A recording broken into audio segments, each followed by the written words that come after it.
Hi friends, இன்றைக்கி வீடியோவில் நம்ம பார்க்க போகிற ரெசிபி என்னென்னு பார்த்தீங்கன்னா, பாலை வச்சு தான் ஒரு ஸ்வீட் பண்ண போகிறோம். வாங்க வீடியோவில் போய் எப்படி செய்யலான்னு பார்க்கலாங்க.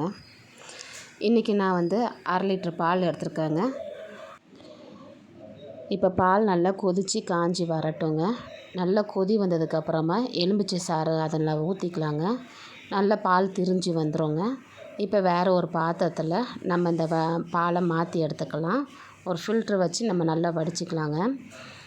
தண்ணி ஊற்றி நம்ம புளிப்புத்தன்மை இல்லாத அளவுக்கு அலசி எடுத்துக்கலாங்க.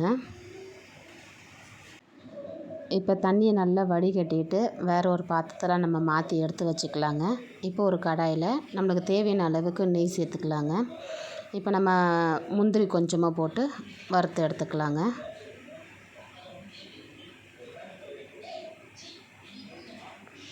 இப்போ இந்த நெய்யில் அந்த திரிஞ்ச பாலை போட்டு நல்லா நம்ம மிக்ஸ் பண்ணி எடுத்துக்கலாங்க. நல்லா மிக்ஸ் பண்ணிக்கிட்டே இருக்கும்போது நம்மளுக்கு தேவையான அளவுக்கு வெல்லத்தை நம்ம அதை துருவி வச்சுருக்கிறேன் அதை சேர்த்து நல்லா மிக்ஸ் பண்ணிக்கிட்டே இருக்கலாங்க.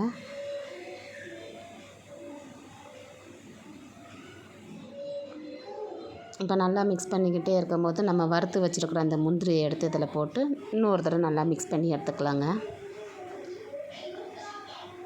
அவ்வளோதான் ஃப்ரெண்ட்ஸ், இப்போ இந்த மில்க் ஸ்வீட் வந்து ரெடி ஆகிடுச்சு. இது வேறு ஒரு பவுலில் நம்ம மாற்றி எடுத்துக்கலாங்க. அவ்வளோதான் ஃப்ரெண்ட்ஸ், இப்போ நம்ம செஞ்சு வச்சுருக்கிற மில்க் ஸ்வீட் ரெடி ஆகிடுச்சு. இந்த வீடியோ உங்களுக்கு பிடிச்சிருந்தா லைக் பண்ணுங்கள், ஷேர் பண்ணுங்கள், கமெண்ட் பண்ணுங்கள். மறக்காமல் நம்ம சேனலை சப்ஸ்கிரைப் பண்ணிக்கோங்க ஃப்ரெண்ட்ஸ். ஓகே, டாட்டா, பை பை.